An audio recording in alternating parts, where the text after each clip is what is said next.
If you're looking for the modern-day pass-catching factory, look no further than Columbus, Ohio. With 3 first-round draft picks in the past 2 draft cycles, as well as some of the most productive and long-tenured wideouts in the NFL. Without further ado, let's get into how exactly Ohio State got to this point, and what's the magic sauce that helps sustain this title. From Hall of Famer Cris Carter to the son of a Hall of Famer, Marvin Harrison Jr., I'm going to do my best to go through and analyze what made Ohio State wide receiver U, and what keeps the train going into 2023. Let's start with a guy that's currently working for ESPN, Buckeye legend Joey Galloway. Before the onset of the spread and wide open offenses of today, Joey Galloway was running roughshod through Big Ten defenses during the early 1990s, going bucknuts in the return game as well as being utilized in that old flanker fashion in the now fossilized I formation. Finishing his career at Ohio State with 108 receptions and just under 1,500 yards to boot, Galloway was picked 8th overall in the first round in the 1995 NFL Draft. Next up, we got Cris Carter, the most successful wideout in Buckeye history in terms of NFL success and one of the absolute legends at the position. Although only playing up until his junior season in the Scarlet and Gray due to a scandal which involved him signing with an agent prematurely, Carter was the first Buckeye pass catcher to really do it big. With his natural receiving acumen and ability to high point the football, he became Ohio State's first All-American at wide receiver after catching 69 passes for just over 1,100 yards in the 1986 season. 1996 and 1999 first-round selections Terry Glenn and David Boston also have to be mentioned.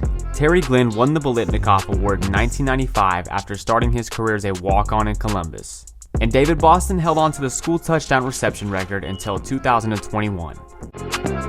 This leads me to another pair of first-round picks, Michael Jenkins and Santonio Holmes. Yes, that's Santonio Holmes. Michael Jenkins made probably the most memorable catch in Ohio State history, while Santonio Holmes made one of the most impressive catches in Super Bowl history.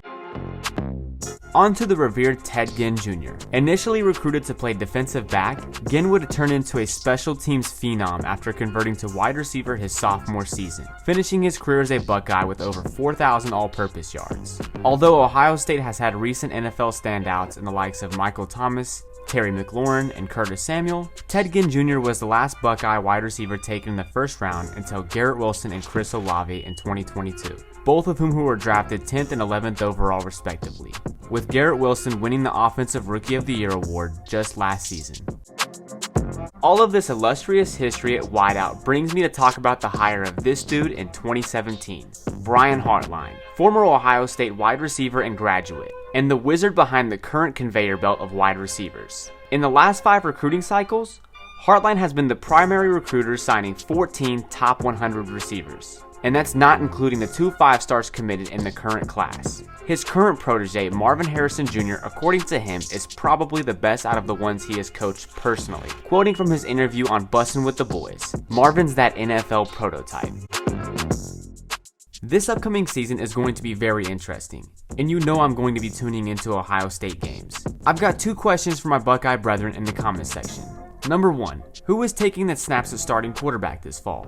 And number 2, what direction is the offense headed now that Brian Hartline is the offensive coordinator? One thing I know for sure is that with him on the recruiting trail, the Buckeyes are going to have plenty of sustained success in the ongoing arms race for pass-catching talent.